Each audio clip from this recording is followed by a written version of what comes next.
Hello friends, स्वागत है आप सभी का आपके अपने यूट्यूब चैनल तरुण स्टडी क्लासेस पर। यहाँ पर आपको जो कि आज के इस वीडियो में हम जो कि यहाँ पर टाइप 4 यानी कि यहाँ से प्रश्नों को देखेंगे। क्वेश्चन नंबर 1 से जो कि पिछले वीडियो में हमने आपसे ये प्रश्न पूछा था, लेकिन यहाँ पर कोई भी साथ यहाँ पर कमेंट नहीं किए हैं इसका सही उत्तर।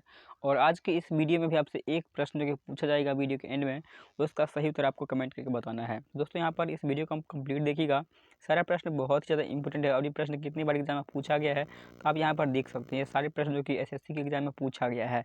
तो अगर आप एसएससी सीजीएल की तैयारी तक कर रहे हैं या एसएससी एमटीएस सीएचएसएल की तैयारी कर रहे हैं तो आपके लिए ये सारे प्रश्न बहुत ही ज़्यादा इंपॉर्टेंट है। ये जो कि इस वीडियो का यानी यहाँ पर चौथा पार्ट है। अगर इससे पहले आप नहीं देखे हैं यानी कि इससे पहले जो भी यहाँ पर हो चुका है, अगर आप उसे नहीं देखें तो प्लेलिस्ट में लिंक मिल जाएगा, वहाँ से आप डायरेक्टली क्लिक करके देख सकते हैं। वीडियो के डिस्क्रिप्शन में यहाँ पर भी लिंक मिल जाएगा, उस प्लेलिस्ट का लिंक हम डिस्क्रिप्शन में ऐड कर दिए हैं।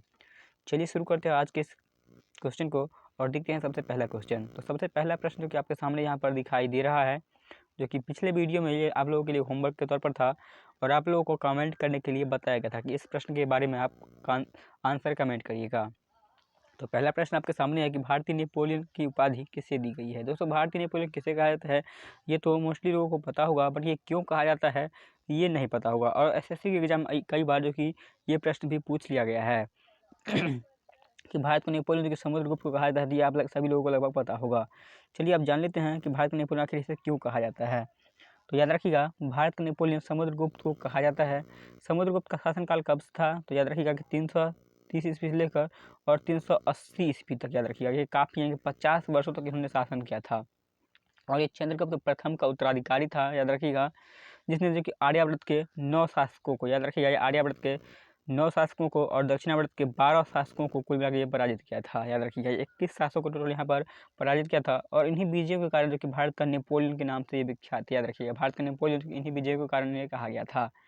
समुद्रगुप्त की दरबारी कवि कौन था ये भी कई बार आपसे पूछ लिया जाता है कि भारत का नेपोलियन समुद्रगुप्त है और ये जो कि 330 से लेकर 380 ईस्वी तक शासन किया था। याद रखिएगा, और ये जो कि आर्यावर्त के 9 शासक और दक्षिणावर्त के 12 शासकों को पराजित किया और इन्हीं विजय के कारण जो कि इन्हें भारत का नेपोलियन कहा जाने लगा। अब इनके दरबारी कौन कवि थे, याद रखिए कवि हरिश्चंद्र थे और जिसने इलाहाबाद प्रशस्ति पत्र के लेख की रचना किए थे। याद रखिएगा इतना प्रश्न जो कि यहाँ पर बन सकता है इस टॉपिक से, तो आप इसे अच्छे तरीके से नोट कर लीजिएगा। अगला प्रश्न यहाँ पर देखते हैं, क्वेश्चन नंबर 2 यहाँ पर कि पहला ज्ञात गुप्त शासक कौन था। तो याद रखिएगा पहला जो कि ज्ञात गुप्त शासक कौन था तो यहाँ पर कि श्रीगुप्त हो जाएगा। याद रखिएगा श्रीगुप्त का शासनकाल कब से कब तक था ये भी एग्जाम में पूछ लिया जाता है। तो याद रखिएगा कि 240 से लेके 250 ईस्वी तक यानी 10 साल का इसका शासनकाल रहा था। याद रखिएगा वह गुप्त वंश का तो संस्थापक भी था। अगर आपसे डायरेक्टली भी पूछ ले क्या पहला गुप्त शासक पूछे या डायरेक्ट गुप्त वंश का संस्थापक पूछे तो तब भी आपको श्रीगुप्त ही आंसर लगाना है। याद रखिएगा अब इसका उत्तराधिकारी कौन है तो याद रखिएगा गुप्त शासक का जो उत्तराधिकारी था तो यहाँ पर घटोत्कच था। याद रखिएगा घटोत्कच का शासनकाल कब तक रहा तो घटोत्कच यहाँ पर जिसको ऑप्शन दिया है इसलिए मैं यहाँ पर डिटेल बता देता हूँ दोस्तों। तो यहाँ पर घटोत्कच का जो शासनकाल था वो 280 से लेके 320 तक। याद रखिएगा 280 से लेके 320 तक जो कि घटोत्कच का यहाँ शासनकाल रहा था। और गुप्त वंश का जो कि प्रथम महान सम्राट कौन था तो यहाँ पर चंद्रगुप्त मौर्य था। इसे भी आप लोग याद रखिएगा, ये भी एग्जाम में कई बार पूछ लिया जाता है। और यह कब तक रहा तो याद रखिएगा ये 320 ईस्वी से राजगद्दी पर बैठा रहा, यानी कि इसके बाद घटोत्कच के बाद ये जो कि बैठा रहा। चलिए आगे प्रश्न यहाँ पर देखते हैं। क्वेश्चन नंबर 4 यहाँ पर देखिएगा। क्वेश्चन नंबर 4 जो कि आपके सामने यहाँ पर दिखाई दे रहा है, सॉरी क्वेश्चन नंबर 3 यहाँ पर देखिएगा कि चीनी यात्री फाहियान किस गुप्त शासक के शासनकाल के दौरान भारत आया था। तो याद रखिए किस गुप्त शासन के काल के दौरान जो कि भारत आया था तो ये आया था चंद्रगुप्त द्वितीय के शासनकाल में। याद रखिएगा कई बार एग्जाम में पूछ लिया गया है। अगला प्रश्न देखिए क्वेश्चन नंबर 4 यहाँ पर इलाहाबाद स्तंभ शिलालेख किसने बनवाया था।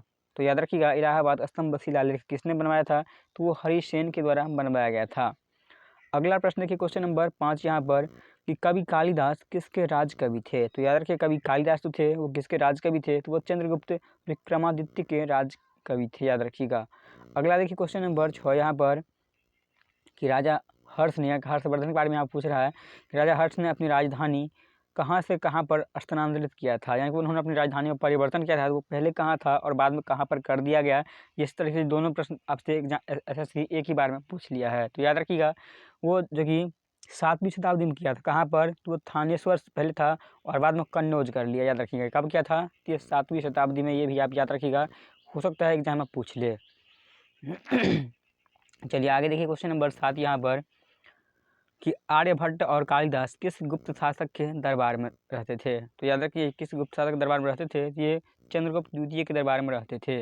अगला देखिए क्वेश्चन नंबर 8 यहाँ पर कि निम्नलिखित में से किनके सिक्के जो कि संगीत के प्रति उनका प्रेम दर्शाता है? तो याद रखिएगा, वो जो कि गुप्तों की, याद रखिएगा। ऑप्शन नंबर 3 जो कि यहाँ पर सही उत्तर हो जाएगा। अगला देखिए क्वेश्चन नंबर 9 यहाँ पर कि नालंदा विश्वविद्यालय की स्थापना किसके द्वारा की गई थी? तो याद रखिएगा, नालंदा विश्वविद्यालय की स्थापना किसके द्वारा की गई थी? तो वो की गई थी कुमारगुप्त के द्वारा। चलिए अगला प्रश्न देखिए क्वेश्चन नंबर 10 यहाँ पर। तो क्वेश्चन नंबर 10 जो कि आपके सामने यहाँ पर दिखाई दे रहा है कि वाणभट्ट निम्नलिखित में से किस सम्राट के राज दरबारी कवि थे? तो याद रखिएगा, वाणभट्ट किसके दरबारी कवि थे? तो हर्षवर्धन के दरबारी कवि थे, याद रखिएगा। अगला देखिए क्वेश्चन नंबर 11 यहाँ पर, और देख लीजिए पहले कि ये कितनी बार एग्जाम में पूछा गया। दोस्तों आप समझ सकते हैं कितना इंपॉर्टेंट है। अगर अभी तक आपने वीडियो को लाइक नहीं किया है तो वीडियो को आप लाइक करिएगा, क्योंकि आपको एक लाइक से जो कि मुझे बहुत ज़्यादा मोटिवेट मिलता है। और साथ साथ दोस्तों अपने वीडियो को, जो कि इस वीडियो को बहुत ज़्यादा से ज़्यादा शेयर करिए। आप कम से कम अपने दोस्तों को शेयर जरूर करिएगा। और अगर आप चाहते हैं इस वीडियो का फ्री में PDF फाइल, तो आप मेरे टेलीग्राम ग्रुप को ज्वाइन कर लीजिएगा, जिसका लिंक आपको इस वीडियो के डिस्क्रिप्शन में मिल जाएगा। वहाँ से आप आसानी से PDF प्राप्त कर सकते हैं। तो क्वेश्चन नंबर 11 के लिए यहाँ पर देखिए सही उत्तर ऑप्शन नंबर 2 हो जाएगा। याद रखिएगा, भानुगुप्त का एरन शिलालेख। याद रखिएगा, भानुगुप्त का जो कि एरन शिलालेख। यहाँ पर क्वेश्चन ये कि निम्नलिखित में से किस अभिलेख या शिलालेख में सती प्रथा का अधिक प्राचीनतम संदर्भ मिलता है? याद रखिएगा कि भानुगुप्त का जो कि एरन अभिलेख। चलिए आगे बढ़ते हैं। क्वेश्चन नंबर 12 यहाँ पर देखिएगा कि हर्षचरित निम्नलिखित में से किसके द्वारा लिखी गई थी? तो याद रखिएगा, हर्षचरित जो लिखी गई थी वो किसके द्वारा? तो वो वाणभट्ट के द्वारा लिखी गई थी, याद रखिएगा। चलिए अगला प्रश्न यहाँ पर देखते हैं। क्वेश्चन नंबर 13 यहाँ पर कि अजंता और एलोरा की गुफाएं भारत के किस राज्य में स्थित है?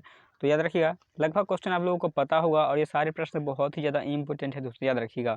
तो ये गुफा कहाँ थी? तो ये महाराष्ट्र में थी। अजंता और एलोरा की गुफा कहाँ थी? तो महाराष्ट्र में, याद रखिएगा। अगला देखिए क्वेश्चन नंबर 14 यहाँ पर कि वराह मिहिर कौन या क्या है? तो वराह मिहिर कौन या क्या है? याद रखिएगा कि वराह मिहिर क्या था? तो ये एक जो कि खगोल विज्ञान के यानी खगोलज्ञ थे, याद रखिएगा। ये खगोल शास्त्री भी आप बोल सकते हैं। अगला देखिए क्वेश्चन नंबर 15 यहाँ पर कि शून्य के सिद्धांत का प्रतिपादन किसने किया था? तो याद रखिएगा, शून्य के सिद्धांत का प्रतिपादन किसने किया था? तो ये प्रतिपादित किया गया था आर्यभट्ट के द्वारा, याद रखिएगा, जो कि एक गणितज्ञ थे। अगला देखिए क्वेश्चन नंबर 16 यहाँ पर कि चीनी यात्री सुंगयून भारत कब आया था? तो याद रखिए, सुंगयून जो कि भारत कब आया था? तो दोस्तों ये जो भारत आया था 1518 ईस्वी में, याद रखिएगा। चलिए आगे यहाँ पर देखते हैं। वह एक्चुअल में दोस्तों यहाँ पर ये 1517 में ही आया था, बट यहाँ पर ये ऑप्शन नहीं दिया गया है, और इसलिए यहाँ पर जो कि यहाँ पर लास्ट डेट हो सकता है आया हो, इस वजह से यहाँ पर ये जो कि 518 यहाँ पर दिया गया था। फाहियान जो कि यहाँ पर चीनी यात्री की यहाँ पर उसी के टाइम पर ये भी दोस्तों यहाँ पर 399 ईस्वी में जो कि अपनी यात्रा शुरू किया था, और बुद्ध के उपदेश के जो कि प्रामाणिक ग्रंथों की तलाश में भारत आए थे, याद रखिएगा। चलिए आगे देखिए यहाँ पर क्वेश्चन नंबर 17 यहाँ पर। तो क्वेश्चन नंबर 17 जो कि आपके सामने यहाँ पर दिखाई दे रहा है, सभी आंसर जरूर बताइएगा। और दोस्तों इस वीडियो के एंड में आप ये कमेंट में ज़रूर बताइएगा कि आप इसमें कितना आप करेक्ट कर पाए हैं। अगला देखिए कि अलवार संतों का आविर्भाव निम्नलिखित में से किस आधुनिक राज्य में हुआ? तो याद रखिएगा, वो किस आधुनिक राज्य में हुआ? वो तमिलनाडु राज्य में हुआ। अगला देखिए क्वेश्चन नंबर 18 यहाँ पर कि लिच्छवी जो कि दोहित्र किसे कहते हैं? तो याद रखिए, लिच्छवी दोहित्र किसे कहते हैं? तो ये कहा जाता है समुद्रगुप्त को, याद रखिएगा। इसे भारत का नेपोलियन के नाम से भी जानते हैं, इसे भी आप लोग याद रखिएगा। आगे प्रश्न यहाँ पर देखिए क्वेश्चन नंबर 19 यहाँ पर कि उदंतपुरी शिक्षा केंद्र निम्नलिखित में से किस राज्य में अवस्थित है? तो याद रखिए, ये किस राज्य में अवस्थित है? तो ये अवस्थित है बिहार में, याद रखिएगा, काफ़ी इंपॉर्टेंट है। आगे देखिए क्वेश्चन नंबर 20 यहाँ पर कि गुप्त काल के दौरान निम्नलिखित में से कौन सा सिक्का जो कि चांदी में जारी किया गया था? तो याद रखिएगा, कौन सा सिक्का जो कि चांदी में जारी किया गया था? तो वो जारी किया गया था रुपये का, याद रखिएगा, रुपये का जो कि यहाँ पर चांदी का सिक्का जारी किया गया था।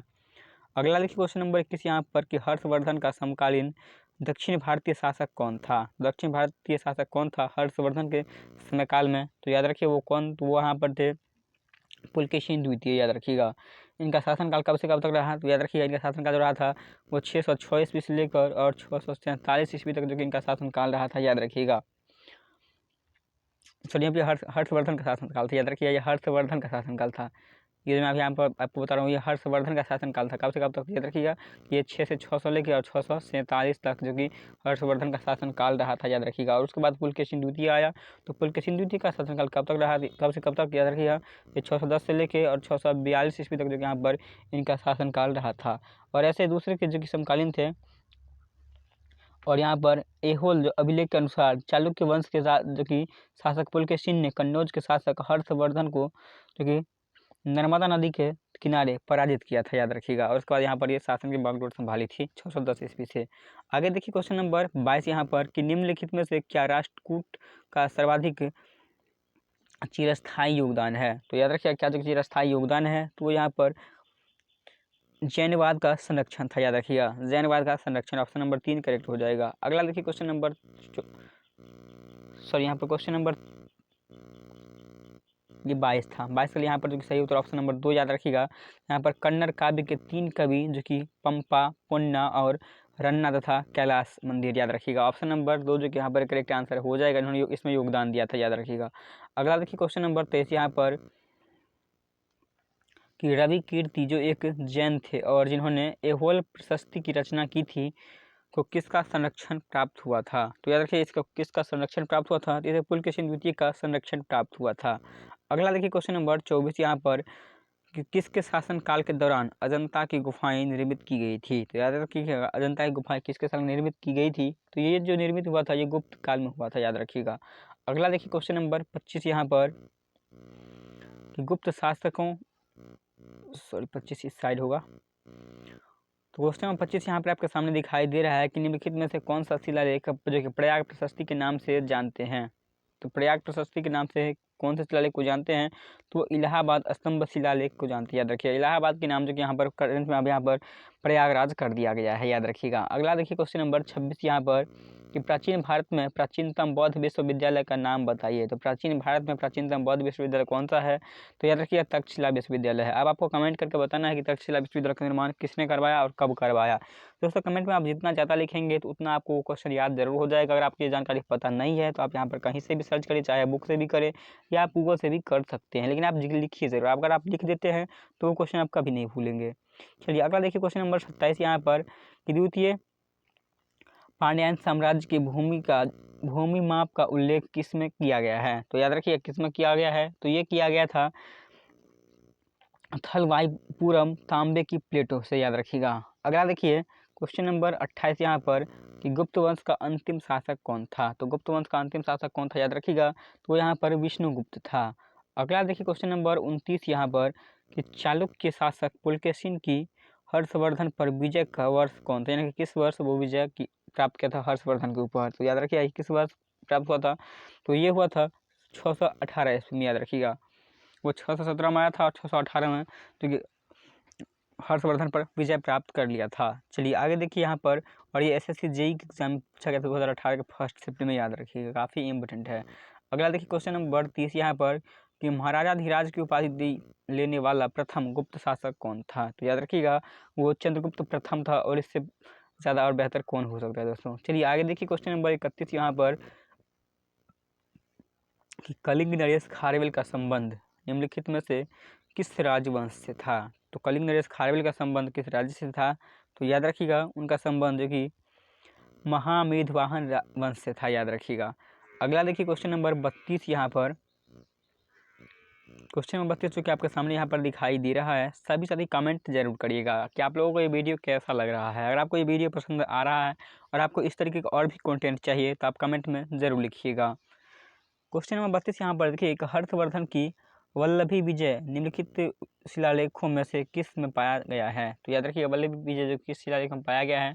तो वो पाया गया है दोस्तों नवसारी ताम्रपत्र शिलालेख में, याद रखिएगा, नवसारी ताम्रपत्र शिलालेख। अगला देखिए क्वेश्चन नंबर 33 यहाँ पर, ये सारे प्रश्न बहुत ही इंपॉर्टेंट है कि पूर्व गुप्त काल में निम्न में से कौन सी वस्तु निर्यात की सामग्री नहीं थी? तो याद रखिए निर्यात की सामग्री कौन सी नहीं थी? तो वो टीन नहीं थी। ऑप्शन नंबर 3 सही हो जाएगा। क्वेश्चन नंबर 4 यहाँ पर देखिएगा सॉरी यहाँ पर क्वेश्चन नंबर 34, तो ये 34 है कि निम्नलिखित में से किसके शासनकाल में ह्वेनसांग ने पल्लवों की राजधानी कांचीपुरम का भ्रमण किया था। तो याद रखिए कांचीपुरम का भ्रमण किया था किसके शासनकाल में, तो वो किया था नरसिंहवर्मन प्रथम के शासनकाल में, याद रखिएगा। ये सारे प्रश्न बहुत ही ज़्यादा इंपॉर्टेंट है दोस्तों। चलिए आगे देखिए क्वेश्चन नंबर 35 यहाँ पर कि निम्न में से उस राज्य का नाम बताइए जो चंद्रगुप्त प्रथम को लिच्छवियों से दहेज से मिला था। तो याद रखिए वो कौन सा राज्य जो दहेज में, पहले दोस्तों यहाँ पर दहेज में तो ज़मीन, जैसे अब यहाँ पर बहुत दुनिया बदल चुका है और यहाँ पर अब अलग अलग तरीके से अलग अलग डिजाइन से दहेज मिलता था। पहले यहाँ पर कुछ ज़मीन मिलता था, हाथी घोड़ा या कुछ दासी मिलते थे, तो ऐसे मिलते थे। तो उस टाइम पर क्या दिया गया था आपको, तो ये पूछ रहा है क्वेश्चन नंबर 35 में। तो याद रखिएगा वो यहाँ पर पाटलिपुत्र को जो कि दिया गया था दहेज में, याद रखिएगा। चलिए आगे देखिए क्वेश्चन नंबर 36 यहाँ पर। बाकी आप लोगों को क्या दहेज में मिल रहा है वो कमेंट में ज़रूर बताइएगा। क्वेश्चन नंबर 36 यहाँ पर देखिएगा कि गुप्त काल के दौरान सोने के सिक्के को निम्न में से पुकारा जाता है, यानी कि किस नाम से पुकारा जाता था। तो याद रखिएगा किस नाम से पुकारते हैं, तो वो जो कि दिनारस के नाम से या दिनार के नाम से जानते थे, याद रखिएगा। आगे देखिए क्वेश्चन नंबर 37 यहाँ पर कि निम्नलिखित में से किसने 618 CE में जो कि हर्षवर्धन को हराया था। तो याद रखिएगा किसने हराया था हर्षवर्धन को, तो अभी अभी हमने आपको बताया था, याद रखिएगा पुलकेशिन द्वितीय। ऑप्शन नंबर 2 जो कि इसका करेक्ट आंसर हो जाएगा। अगला देखिए क्वेश्चन नंबर 38 यहाँ पर कि गुप्त वंश के अंतिम स्वीकृत सम्राट थे तो वो कौन थे। तो याद रखिएगा क्वेश्चन नंबर 38 के लिए यहाँ पर देखिए ये कौन थे, तो ये थे विष्णुगुप्त, याद रखिएगा। अंतिम और स्वीकृत सम्राट कौन थे, तो वो विष्णुगुप्त थे, याद रखिएगा।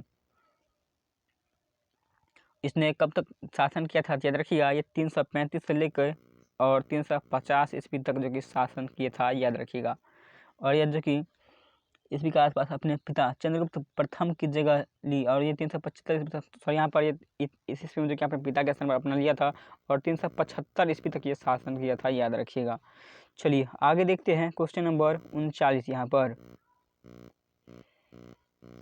क्वेश्चन नंबर 39 देखिएगा कि गुप्त शासकों ने जो कि यहाँ पर डेटा यहाँ पर छोड़ा है कि किस नाम की एक कर लगाया था जो हल कर था और इसे प्रत्येक उस खेतीहर से लिया जाता था जो एक हल रखता था, यानी कि कौन सा वो टैक्स था। तो याद रखिएगा वो कौन सा टैक्स था, तो वो टैक्स था हलीवा कर, याद रखिएगा। पहली बार शायद आप नाम सुने होंगे और ऐसा प्रश्न एग्जाम में आपसे पहले नहीं शायद पूछा गया हो, बट यहाँ पर अब पूछने लगा है SSC में, तो याद रखिएगा ये हलीवा कर कहलाता था। चलिए आगे देखते हैं क्वेश्चन नंबर 40 यहाँ पर कि तीर्थयात्रियों के राजकुमार के रूप में प्रतिष्ठित ह्वेनसांग ने सम्राट किसके शासनकाल के दौरान भारत का दौरा किया था। तो याद रखिए वो किसके शासनकाल के दौरान भारत का दौरा पर आया था, तो वो आया था हर्ष के शासनकाल में, याद रखिएगा। अगला देखिए क्वेश्चन नंबर 41 यहाँ पर कि राजा हर्षवर्धन ने अपने भाई किसकी मृत्यु के बाद जो कि थानेश्वर और कन्नौज के सिंहासन पर प्रभुत्व स्थापित किया था। तो याद रखिए वो किसकी मृत्यु के बाद अपना प्रभुत्व स्थापित किए थे, तो वो राज्यवर्धन, अपने भाई राज्यवर्धन जो कि यहाँ पर उस टाइम पर भारतीय सम्राट थे, जिन्होंने 606 से लेकर 647 ईस्वी तक जो कि उत्तर भारत पर शासन किया था, याद रखिएगा। अगला देखिए क्वेश्चन नंबर 42 यहाँ पर कि हर्ष चरित्र कन्नौज के शासक हर्षवर्धन की जीवनी है जो उसके दरबारी कवि किसके द्वारा लिखा गया था। हर्ष चरित्र के बारे में अभी आपको बताया था कि ये वार्णभट्ट के द्वारा लिखा गया था। तो 42 के लिए यहाँ पर जो कि सही उत्तर ऑप्शन नंबर 3 हो जाएगा, वार्णभट्ट, याद रखिएगा। और उन्होंने दुनिया की शुरुआत, याद रखिएगा कि इन्होंने जो कि यहाँ पर दुनिया के सबसे शुरुआती उपन्यासों में से एक है ये, और कादम्बरी भी जो कि इन्हीं की रचना, याद रखिएगा। अगर आपसे पूछे कि कादम्बरी, यहाँ पर जैसे कि हर्ष चरित्र के बारे में पूछ रहा है, अगर आपसे पूछे कादम्बरी के बारे में तो भी याद रखिएगा रचना किसने की, कादम्बरी की, तब आप वार्णभट्ट ही लगाएंगे आंसर, याद रखिएगा। चलिए आगे देखते हैं क्वेश्चन नंबर 43 यहाँ पर कि किस स्तंभ शिलालेख में समुद्रगुप्त की उपलब्धियाँ अभिलिखित की गई है जो अपनी विजय के लिए नेपोलियन ऑफ इंडिया के नाम से जाने जाते हैं। तो याद रखिए वो कौन सी उपलब्धियां हैं और किसके द्वारा लिखा गया था। तो याद रखिए कि वो यहाँ पर, चलिए यहाँ पर ऑप्शन 4 यहाँ पर देख लेते हैं।